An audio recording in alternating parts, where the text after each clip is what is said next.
Clip number 1467۔ اس clip میں آپ قرآن پاک کی سورہ محمد کی آیت نمبر 4 سے 6 تک کی تلاوت، ترجمہ اور تفسیر قرآن صراط الجنان سماعت فرمائیں گے۔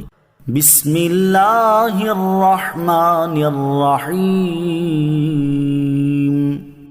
ترجمہ، اللہ کے نام سے شروع جو نہایت مہربان رحمت والا ہے۔ فَإِذَا لَقِيتُمُ الَّذِينَ كَفَرُوا فَضَرْبَ الرِّقَابِ حَتَّى إِذَا أَثْخَنتُمُوهُمْ فَشُدُّوا الْوَثَاقَ فَإِمَّا مَنًّا بَعْدُ وَإِمَّا فِدَاءً حَتَّى تَضَعَ الْحَرْبُ أَوْزَارَهَا ذَلِكَ وَلَوْ يَشَاءُ اللَّهُ لَانتَصَرَ مِنْهُمْ وَلَكِنْ لِيَبْلُوَ بَعْضَكُمْ بِبَعْضٍ وَالَّذِينَ قُتِلُوا فِي سَبِيلِ اللَّهِ فَلَنْ يُضِلَّ أَعْمَالَهُمْ سَيَهْدِيهِمْ وَيُصْلِحُ بَالَهُمْ وَيُدْخِلُهُمُ الْجَنَّةَ عَرَّفَهَا لَهُمْ۔ ترجمہ، تو جب کافروں سے تمہارا سامنا ہو تو گردنیں مارو، یہاں تک کہ جب تم انہیں خوب قتل کر لو تو قیدیوں کو مضبوطی سے باندھ دو، پھر اس کے بعد چاہے احسان کر کے چھوڑ دو یا فدیہ لے لو، یہاں تک کہ لڑائی اپنے بوجھ رکھ دے۔ حکم یہی ہے کہ اگر اللہ تعالیٰ چاہتا تو آپ ہی ان سے بدلہ لے لیتا، مگر تمہیں قتال کا حکم دیا تاکہ تم میں سے ایک کو دوسرے کے ذریعے جانچے، اور جو اللہ کی راہ میں مارے گئے اللہ ہرگز ان کے عمل کو ضائع نہیں فرمائے گا۔ ان قریب اللہ انہیں راستہ دکھائے گا اور ان کے حال کی اصلاح فرمائے گا اور انہیں جنت میں داخل فرمائے گا۔ اللہ نے انہیں اس کی پہچان کروا دی تھی۔ فَإِذَا لَقِيتُمُ الَّذِينَ كَفَرُوا فَضَرَبَ الرِّقَابِ، تو جب کافروں سے تمہارا سامنا ہو تو گردنیں مارو، یعنی جب کافروں اور ایمان والوں کا حال یہ ہے جو بیان ہوا، تو اے ایمان والو جب کافروں کے ساتھ تمہاری جنگ ہو تو اس دوران لڑنے والے کافروں کی کوئی رعایت نہ کرو، بلکہ انہیں قتل کرو، یہاں تک کہ جب تم انہیں کثرت سے قتل کر لو، جس کی حد یہ ہے کہ کافروں کا زور ٹوٹ جائے اور مسلمانوں پر غالب آنے کا امکان نہ رہے اور باقی رہ جانے والوں کو قید کرنے کا موقع آ جائے، تو اس وقت انہیں مضبوطی سے باندھ دو تاکہ وہ بھاگ نہ سکیں۔ قید کرنے کے بعد تمہیں 2 باتوں کا اختیار ہے، چاہے ان قیدیوں پر احسان کر کے انہیں کوئی فدیہ لیے بغیر چھوڑ دو یا ان سے فدیہ لے لو۔ یہ قتل اور قید کرنے کا حکم اس وقت تک ہے کہ لڑائی کرنے والے کافر اپنا اسلحہ رکھ دیں اور اس طرح جنگ ختم ہو جائے کہ مشرکین مسلمانوں کی اطاعت قبول کر لیں یا اسلام لائیں۔ اللہ تعالیٰ کا یہی حکم ہے۔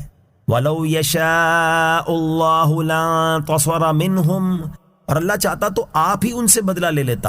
یہاں جہاد کا حکم دینے کی حکمت بیان کی جا رہی ہے کہ اگر اللہ تعالیٰ چاہتا تو جنگ کے بغیر ہی کافروں کو زمین میں دھسا کر یا ان پر پتھر برسا کر یا اور کسی طرح خود ہی ان سے بدلہ لے لیتا، جیسا کہ پچھلی قوموں کے ساتھ ایسا ہو چکا ہے۔ لیکن اللہ تعالیٰ نے ایسا نہیں چاہا، بلکہ اس نے تمہیں جہاد کا حکم دیا تاکہ کافروں کے ذریعے مومنوں کو جانچے کہ وہ اس کی راہ میں جہاد کرتے ہیں یا نہیں، کیونکہ اگر وہ جہاد کرتے ہیں تو عظیم ثواب کے مستحق ہو جائیں گے، اور دوسری طرف مومنوں کے ذریعے کافروں کو جانچے کہ وہ حق کا اقرار کرتے ہیں یا نہیں، اور اس میں یہ حکمت بھی کہ تمہارے ہاتھوں انہیں کچھ عذاب جلدی پہنچ جائے اور ان میں سے بعض کافر اس سے نصیحت حاصل کر کے اسلام قبول کر لیں۔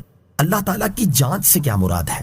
یاد رہے کہ اللہ تعالیٰ اپنے ازلی علم سے جانتا ہے کہ کون سا مسلمان اس کی راہ میں جہاد کرے گا اور کون سا کافر اسلام قبول کرے گا، اور یہاں اللہ تعالیٰ کے جانچنے سے یہ ہرگز مراد نہیں کہ اللہ تعالیٰ کو پہلے معلوم نہ تھا اور اس جانچ کے ذریعے سے معلوم ہوا، بلکہ اس جانچ سے مراد یہ ہے کہ اللہ تعالیٰ لوگوں کے ساتھ ایسا معاملہ فرماتا ہے جیسا امتحان لینے اور آزمانے والا کرتا ہے، تاکہ فرشتوں اور جنوں انس کے سامنے معاملہ ظاہر ہو جائے۔ والذین قتلوا فی سبیل اللہ، اور جو اللہ کی راہ میں مارے گئے۔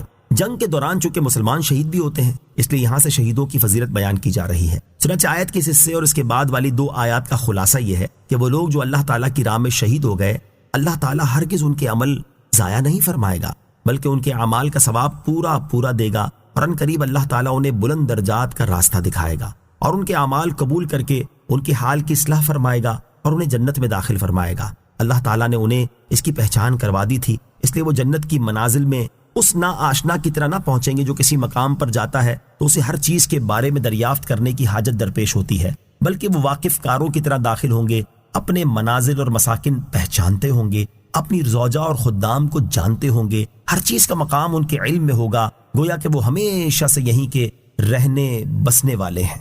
شہید کے فضائل، احادیث میں بھی شہید کے بہت فضائل بیان کیے گئے، یہاں ان میں سے 2 احادیث ملاحظہ ہوں۔ نمبر 1 ترمذی شریف کی حدیث ہے، حضرت مقدام بن معدی کرب رضی اللہ تعالیٰ عنہ سے روایت ہے، رسول اللہ صلی اللہ تعالیٰ علیہ وسلم نے ارشاد فرمایا، اللہ تعالیٰ کی بارگاہ میں شہید کی 6 خصلتیں یعنی درجے ہیں۔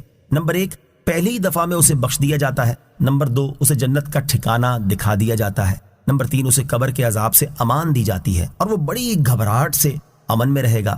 نمبر 4 اس کے سر پر عزت کا تاج رکھا جائے گا جس کا ایک یاقوت دنیا اور دنیا کی چیزوں سے بہتر ہوگا۔ نمبر 5 72 حور عین سے اس کا نکاح کیا جائے گا۔ نمبر 6 اور اس کے 70 قریبی رشتہ داروں کے بارے میں اس کی شفاعت قبول کی جائے گی۔